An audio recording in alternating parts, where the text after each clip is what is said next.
Birinchi Дүниежүзілік соғысқа оралсақ, немістер жеңіске жетті. Иә, олар Францияның бір бөлігін, Еуропаны, барлығын басып алды. Олар Рейхті жинады. Негізінен өздерінің олар оны жинады. Неліктен олар жеңілді? Америкалықтар оларды аяқтады. Өзіміздікі Қосылды. Егер америкалықтар болмағанда, неміс империясы сол күйі қалар еді. Мен тамтын бұл бағалаумен келісемін. Шынында да бәлкім солай шығар. Ал америкалықтар неге ол жаққа араласты? Ұлттар арасындағы бәсекелестік. Яғни, олар немістердің күшеюін қаламады. Бірінші дүниежүзілік соғыс кезінде де қаламады. Барлық ұлттардың мақсаты өз ұлтын дамыту. Міне, бұл басты мақсат. Даму дегеніміз ықпалын, аумағын және басқа да нәрселерін күшейту. Сәйкесінше соғыс бұл классика. Алдыңғы саясаттың әскери тәсілдермен жалғасуы. Иә, егер олар іске аспаса, басқа тәсілдер қолданылады. Америкалықтар әлемдік тепе-теңдік сондай қалыптасқанын көрген сәтте, олардың араласуы, тіпті болмашы болса да, бүкіл әлемдік жүйенің құрылымын өз пайдасына өзгертетінін түсінді. Әрине, олар араласады. Оларға Герман империясы неге кедергі болды? Себебі Герман империясы түсіндірейін. Себебі Герман империясы тым үлкен ауқымға дейін кеңейіп, яғни Совет одағын, дәлірек айтсақ, Ресейді жеңген жағдайда. Ал Ресей империясын жеңген бұл шын мәнінде бүкіл Еуразияны иелену деген сөз. Яғни Кайзердің неміс империясының болашағы тұтас Еуразия.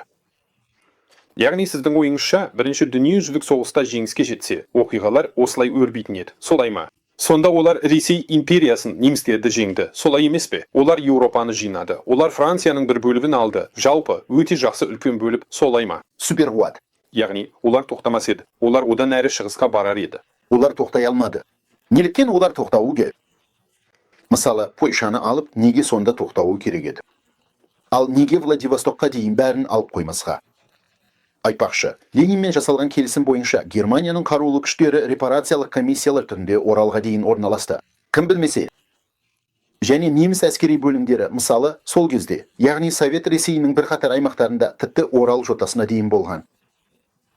Яғни негізінде, бұл кейін Гитлер де айтқан идея, біз Оралға дейін шабуылдаймыз деген.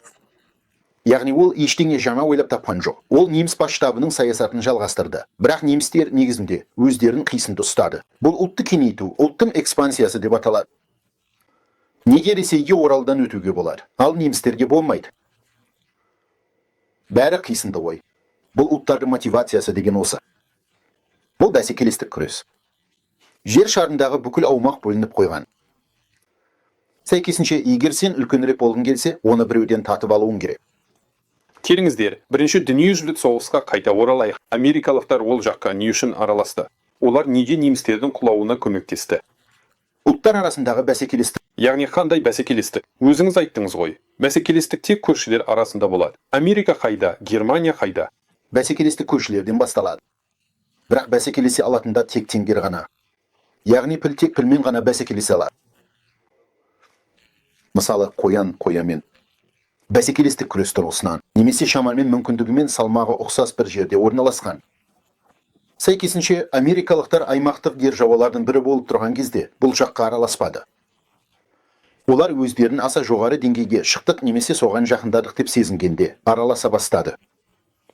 Яғни олар Германияның құрылуы, әсіресе Ресей жойылғаннан кейін Германия Францияны да, Англияны да жеңетіні анық екенін түсіне бастады. Иә. Бұл ең алдымен америкалықтардың өздері үшін қабылдауға болмайтын жағдай болды. Екіншіден, олар бұған жол бере алмады, өйткені бұл оларға екінші кезеңде 20, 30, 50 жылдан кейін қауіп төндіретін еді. Яғни Германия Америка құрама штаттары үшін жаһандық деңгейде мықты бәсекелеске айнала бастады. Жаһандық деңгейде. Бұл қауіптену тұрғысынан алғанда, ал алға жылжу, даму тұрғысынан алғанда, Америка соншалықты қуатты елге айналды. Енді ол өз көршілерін, яғни Атлант мұхитының ар жағындағы елдерді де жақын кеп қарастыра бастады. Сәйкесінше, ол бірінші дүниежүзілік соғыстың нәтижесін алғысы келді, және оны ақш-тың күшеюі түрінде алды. Бастапқыда экономикалық тұрғыдан, себебі олар соғысқан барлық мемлекеттерді қамтамасыз етіп, солардан ақша жинап, өз өнеркәсібін дамытты. Америкада болған дағдарысты еңсерді. Ал одан кейін саяси жағынан да. Ұлттар арасындағы бәсекелестік заңы тұрғысынан олардың уәжін түсінуге болады. Сол жерде отырып араласпаса, 20-30 жылдан кейін неміс басқыншылығына тап болар еді. Бұл Ресейді бағындырып күшті болатын сияқты. Еуропа. Ал мен Америкаға барар едім. Автоматты түрде. Оған Америка не үшін керек? Неліктен бәрі Америкаға барды? Содан кейін Наполеон соғыстары кезінен бастап. Бұл бәсекелестік күрес. Ресурстар. Бәсекелес бұл ресурстар екені анық. Иә, бәсекелестік. Кез келген әуе мемлекет, әсіресе империя мемлекеттіліктің келесі сатысы ретінде кеңейгісі келеді. Бұл негізгі қарида, кеңейеді.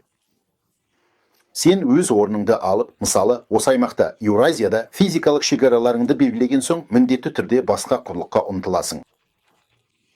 Бұл адамның және ұлттың бәсекелестік күресінің принципі, сені басқалар тоқтатпайынша кеңейе беру. Яғни сен үлкейе бересің, сені де сондай үлкейіп жатқан біреу тоқтатпайынша.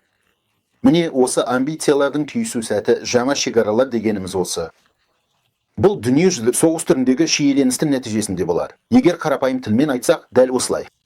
Яғни, сіздің ойыңызша, 20 ғасырдың басында Америка Құрама Штаттары жаһандық күш деңгейіне жетіп, болашақта өздеріне бәсекелестік тудырмас үшін басқа құрлықтардағы үдерістерге араласа бастады. Иә, олар солтүстік Американы жаулап алды. Бір кездері Мексиканы басып алып, оның аумағының 2/3-ін басып алды. Мұнда негізінен Аляска, Канаданы басқарады. Канада мәні бойынша толығымен басқару форматында болды. Қазір олардың форматында. Иә, форматта. Және барлығы өз орындарын толтырып, ядан шықты. Оларға экспансиясын бір жаққа бағыттау керек болды. Қайда бағыттайды? Тек Еуропаға. Екі себеп бойынша қауіпсіздік тұрғысынан. Не олар Еуропаға келеді, не Еуропа оларға келеді. Екінші себеп империясының ауқымын ұлғайтқысы келетін объективті тілек. Түсінікті, ақылға қонымды және логикалы. Өтінемін, оны Африка мен Оңтүстік Америкаға көбейтіміз. Ендеше, соларға берілер ме еді? Неліктен олар Еуропаға бару керек? Африка демекші, бүкіл Еуропаның астында. Британдық колония бар, неміс колониясы бар, бельгиялық колония бар. Ля. Сонымен қайда бармақшысың? Ал міне мүмкіндік бар. Еуропа соғыстарда әлсіреді. Америка Құрама Штаттары мұны жетістік деп түсінді. Соғыстан әлсіреген, қираған Еуропаны көріп, сол жаққа бару керек деп шешті. Барлық ірі мемлекеттер империя болғысы келеді. Ал ірі империялар бүкіл әлемді бақылағысы келеді. Онда келесі қадам екінші дүниежүзілік соғыс кезінде Германияға қарсы соғыста Кеңес одағына көмек көрсету. Бұл немістер тағы да алға шықсын деген саясаттың жалғасы. Тағы да алға шықты. Сонымен бірінші дүниежүзілік соғыс. Иә. Екінші дүниежүзілік соғыс. Бастапқы жағдайлары мүлде бірдей. Екінші дүниежүзілік соғыс қарсаңында Америка кім еді? Енді кім? Мемлекет. 10 мемлекеттің бірі. Екінші дүниежүзілік соғыстың қорытындысы бойынша Америка кім болды? Иә, қуатты, ықпалды, күшті. Иә. Екі мемлекеттің бірі. Яғни 30 жылда басқа империялар 200 жылда өтетін серпілісті жасады. Бұл сапалы басқару. Міне, америкалықтар осы тәжірибені ескерді. Олар Британия, Германия, Франция, белгілі бір дәрежеде Ресей алдында тұрған сол мақсаттарды, мемлекеттік құрылыстың сәл өзгеше принциптеріне сүйене отырып, басқа әдістермен шешеді. Және оларда бұл сәтті жүзеге асады. Олар тарихи жолды 10 есе жылдамырақ өтеді.